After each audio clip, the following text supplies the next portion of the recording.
Hey everyone, I have no idea how to process all of this, and I know it's a lot to take in. It's been 2 months since D-Day, and my wife and I decided to try and fix our marriage. Here's some background. We've been married for more than 10 years and have a 4-year-old child who has a disability. Throughout our marriage, we've had good times and bad times. In 2016, things got really hectic for both of us due to work and school, and we ended up separating for 4 months.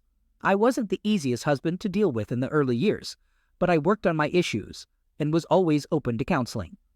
I actively participated and took responsibility for my actions, and the therapists also held me accountable. Whenever problems arose, I was committed to making things better. In early March, I found out about her cheating when a text message popped up on her phone from the person she was having an affair with.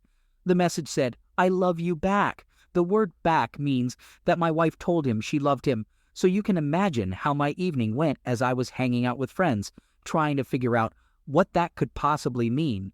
I decided to look up the guy and found out that he was one of her co-workers who worked under her. When I got home in the early morning, I prepared myself to check her phone, and unfortunately, what I found was not good. There were text messages expressing love and strong feelings for each other. They both admitted that they were struggling hard to resist their feelings. Now, let's go back to February 2022.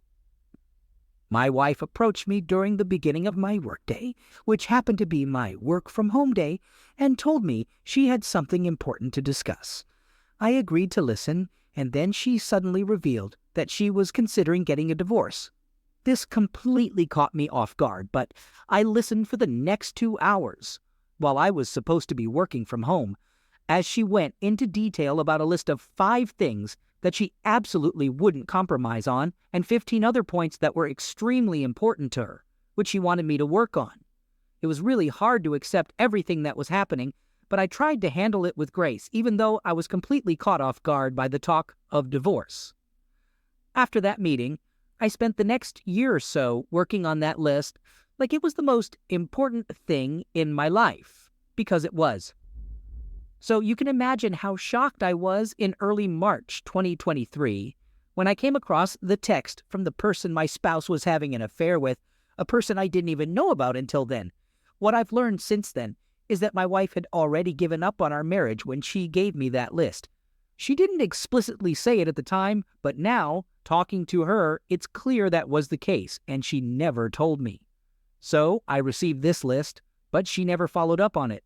Instead, she only complained to me about one item on the list that I hadn't completed. It all makes sense now after discovering the affair, which she actually started in the same month she began talking about wanting a divorce. She started confiding in her colleagues at work, including her bosses, co-workers, and those who worked under her, about our struggling relationship and the possibility of divorce.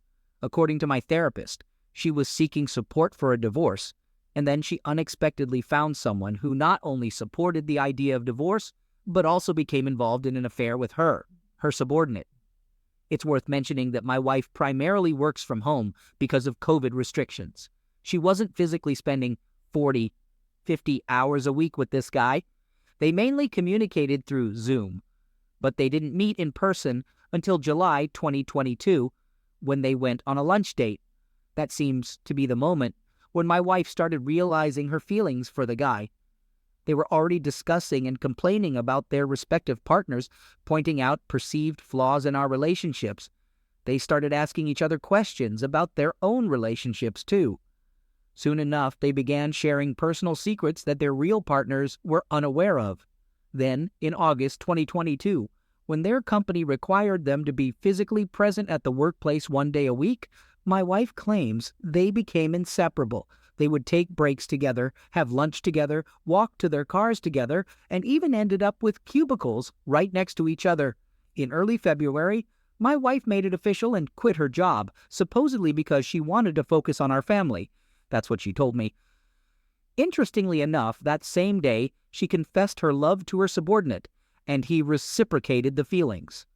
For the following 5 weeks, they were deeply involved in texting, calling, emailing each other, and even went on at least one date. I'm not entirely sure if I caught it before it became physical, but there's a chance I did. I have text messages and emails that suggest it didn't necessarily go physical, but some of the details are so unbelievable that it's hard to believe it didn't.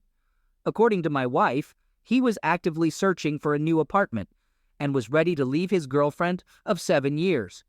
Who does that unless they've already made some serious commitments with someone else? On the day I confronted my wife, let's call it D-Day, it was early morning. I had gathered enough evidence, including taking photos and emailing them to myself from her phone. She initially tried to lie about it, but once I informed her that I had documented her conversations, she shifted to blaming me. It was definitely an interesting time, but I managed to handle it calmly, acknowledged her challenges, and kept moving forward. She claimed that she couldn't cut off contact with the guy because they were collaborating on a creative project together, a book.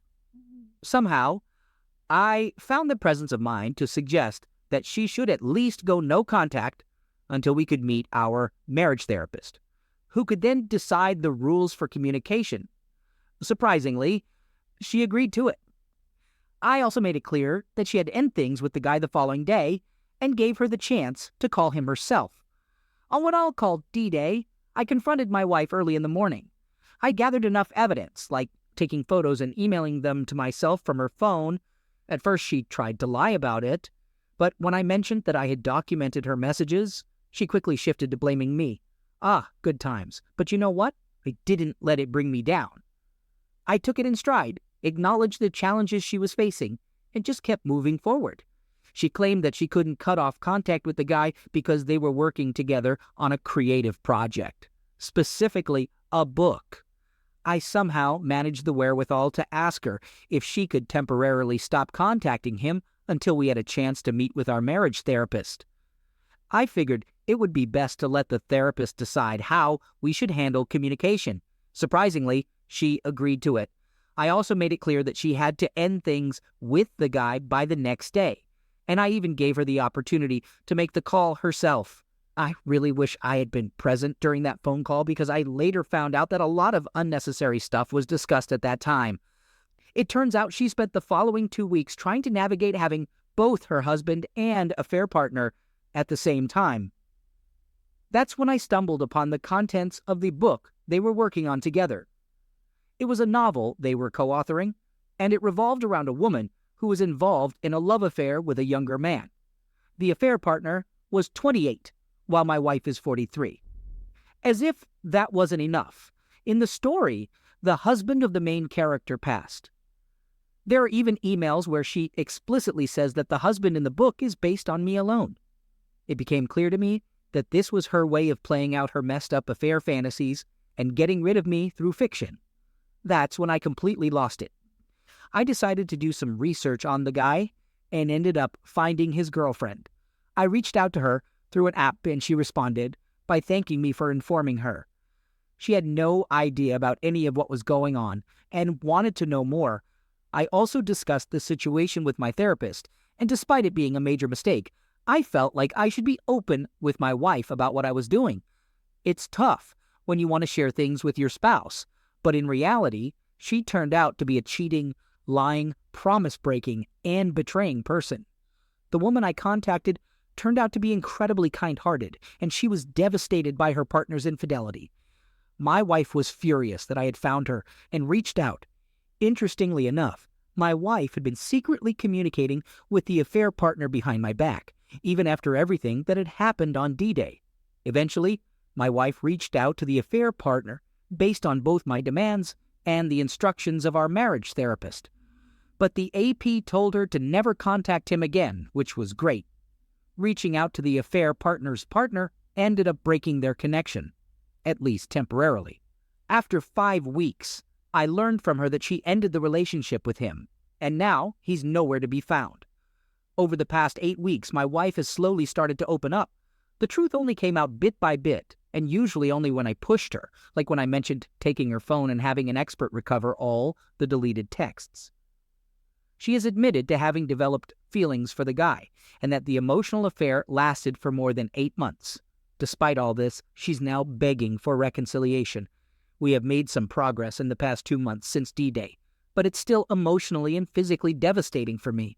One of the toughest things to accept has been realizing that my wife's sudden increase in desire for closeness in February was because she wanted to be close with this other guy. I was just a backup plan for her while she waited for him to make a move. Despite my wife's constant denial, I have discovered concrete evidence that contradicts her claims that their relationship wasn't physical. It has been a pattern of her lying about almost everything until I found proof. My wife has a history of experiencing bowel obstructions, and she has been hospitalized twice before because of them. Usually, these obstructions resolve naturally within 2-3 days of being admitted to the hospital. It's always been a significant concern. However, last week on Tuesday, she started experiencing severe symptoms of another obstruction, and I immediately took her to the hospital. During the initial blood tests, it was discovered that she was pregnant. Despite numerous attempts in the past, we had never been able to conceive naturally. Our son was the result of fertility treatments, and we had never experienced a natural pregnancy to our knowledge. So, amidst the difficult situation of my wife's bowel obstruction, we now learn about her pregnancy, which limits the treatment options available for her condition. Eventually, she had to undergo surgery to remove a portion of her small intestine. Meanwhile, my family and close friends who are aware of the affair are questioning if I am the father of the child. Honestly, I have no idea. What I do know is that we both identify as Christians, and she has always been against terminations. I expressed my doubts about the child's paternity to her, and now she is discussing the possibility of terminating the pregnancy with anyone who will listen. After that, hey, folks, here's the sequel to my saga. I decided to take her to court. Armed with damning evidence of her infidelity, I filed for divorce. You'd think it'd be hard, right? But here's the kicker. I felt this incredible weight lift off my shoulders. I felt liberated. Suddenly, I was free from the constant lies and deceit. It felt good to stand up for myself, to put myself first for once. But my soon-to-be ex-wife wasn't having it easy. Karma, I guess, has its way. She was pregnant, and the man she had an affair with was now refusing to accept the child. He, too, left her, and she was left alone to deal with the consequences of her actions. You might think I should have felt sorry for her, but I didn't. I felt relief. I felt vindication. Meanwhile, my ex-wife was suffering. Not only was she alone, but the man she had chosen over me was nowhere to be found. Her infidelity had cost her everything, her family, her stability, and her reputation. I can't deny there was a part of me that felt a dark satisfaction in seeing her reap what she had sown. As for the baby, it was her problem now. I didn't care if the child was mine or not. I had made my decision, and I was sticking to it. There was no room for doubts or regrets. I had given her my all, and she had thrown it away for a fling. There was no turning back now. As days turned into weeks, then months, I began to feel something I hadn't felt in a long time. Happiness. Genuine, true happiness. My heart felt lighter, my mind was clear, and for the first time in a long time, I was looking forward to the future. Sure, there were moments of weakness, moments of doubt, moments when I missed the woman I thought I had married, moments when I wished things could have turned out differently. But those moments were fleeting. They came and went, and I was left stronger, wiser, and more resolved. Looking back, I don't regret my decision. I'm in a better place now, emotionally and mentally, and the best part, I have no resentment, no bitterness, just a sense of relief, of closure. I'm done with the past, and I'm ready for the future. My future. And you know what? It looks pretty damn good.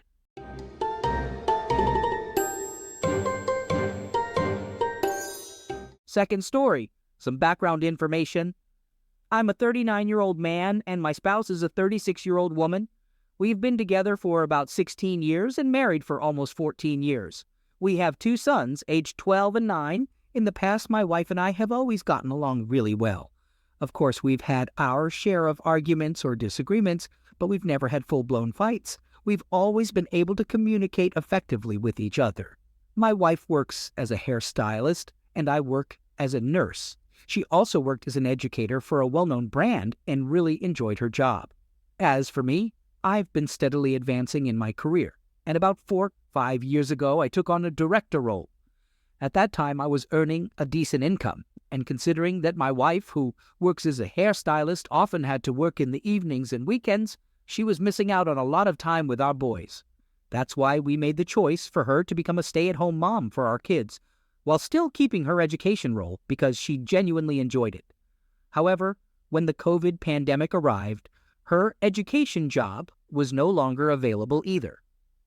Once things started to improve a bit with COVID, I received another promotion at work. So now I'm earning a really good salary, and we're not worried about her not working. In September 2020, our oldest child was diagnosed with type 1 diabetes. It was a major change in our way of life and caused a lot of stress, anxiety, and depression for both of us. As a result, we gradually drifted apart over the past few years. We completely stopped having date nights for the next 2 years because we were worried about leaving our child with others, but we're improving in that aspect now. During this time, we became emotionally distant and more like roommates than partners. Throughout all of this, I fully acknowledge that I wasn't the best husband. I neglected her emotionally and left her feeling alone, and I truly wish I could change that, but unfortunately, I can't. Although I was physically present, I wasn't there for her emotionally.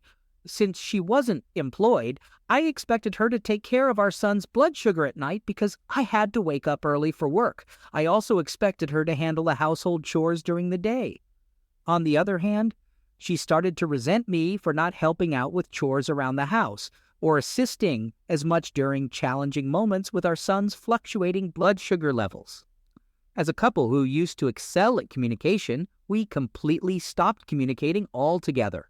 We would exchange quick high fives at the door due to our busy work schedules and the hectic sports schedules of our boys. We no longer made time for each other. During all of this, my wife started playing a video game called Fortnite with our boys. She really enjoyed it and even played when the boys weren't around. She would stay up late at night after I had gone to bed and continue playing, while also keeping an eye on our son's blood sugar levels. It reached a point where she would still be playing when I woke up, returned home from work, and went to bed. Through this game, she formed an online group of friends. Over the past 6 months, this group of around 5 to 6 people would consistently play together. This is where the act of cheating began. She developed a close friendship with a particular guy. I didn't find out about this until later, but she regularly chatted with him on Instagram. She even sent him a gift through the mail. Then she came up with a massive lie to visit him. She told me that one of her old friends from her teaching days was opening a new salon and asked if she could come over for the weekend to assist with the grand opening.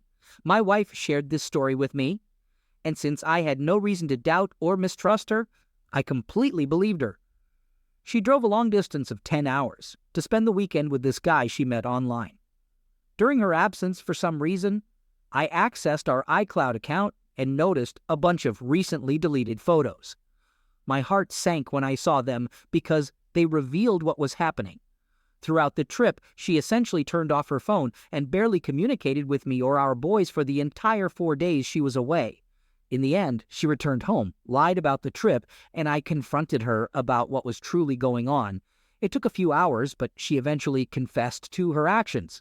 She strongly insists that it was only a friendship and that nothing physical occurred, but at the end of the day, it doesn't matter because she left and spent the weekend with another man. The trip took place approximately 6 weeks ago. After the initial shock, something unexpected happened. We actually had some wonderful conversations.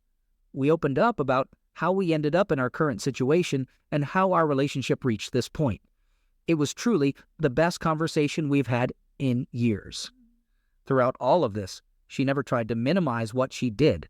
She took full responsibility for her actions, and as a result, we made the decision to give it another try. We both expressed our love for each other and agreed that divorce was not what either of us wanted. During this time, I also started seeing a therapist because otherwise I think I would lose my sanity. After everything that happened, the one thing I asked her to do was to completely block any contact with this guy. She agreed and ended up deleting Fortnite and all her social media apps.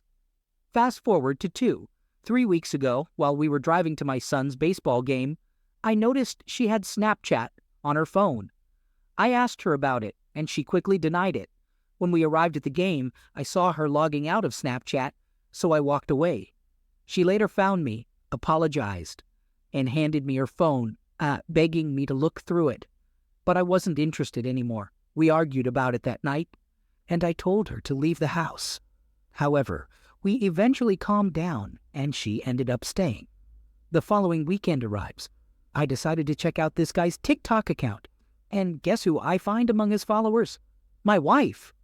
This leads to another major argument where I tell her she needs to leave and that I want a divorce. We slept in separate beds that night, but once again I didn't follow through and push the issue of her leaving. Now, let's jump to just a few days ago. I catch her playing Fortnite with this guy online. Later that night, I even look at her phone and see a message to another online friend saying, "I feel so stupid. I wish John would join so we could all play together." It sparks yet another huge fight, and this time I declare that I'm done. I pack up all my things, leave, and spend the night at my brother's place. I'm back, sleeping at home. We had tickets for my youngest son's first MLB game on Saturday night, and we planned to go to an amusement park today. So for the boys' sake, we did these activities together. We had another important conversation this morning. She said that for this to work, I need to control my anger outbursts, which I agree, it's not healthy at all. And I should stop snooping through her phone, even though she previously said she had nothing to hide and left her phone unlocked for me to check if I wanted. Today, I reached out to my therapist, who referred me to an anger management group session, which I signed up for this Wednesday night. She assured me once again that she will cut off contact with him and stop playing Fortnite because it's not worth it. She mentioned her willingness to attend marriage counseling and insists that she doesn't want a divorce. I woke up 3 hours ago at 2 a.m. and went downstairs, only to find her playing Fortnite on the couch. Although she wasn't playing with that guy, I believe she would have if he had been online too. Ironically, this morning she explicitly stated that she would never play again, yet here we are. I'm done arguing about it. I simply wished her good night and walked away. I'll be honest, ever since her return, I have been excessively controlling towards her for the past 6 weeks. Clearly, I've completely lost trust in her. I want to know every detail of her actions, where she's going and who she's with. I'm uncertain about the outcome, but I have a strong sense of where we're headed. It's upsetting because I still genuinely love her, and I believe she still loves me. But I'm not sure if we're in love anymore. I'll provide updates along the way, but I'm not sure if counseling can help us at this stage.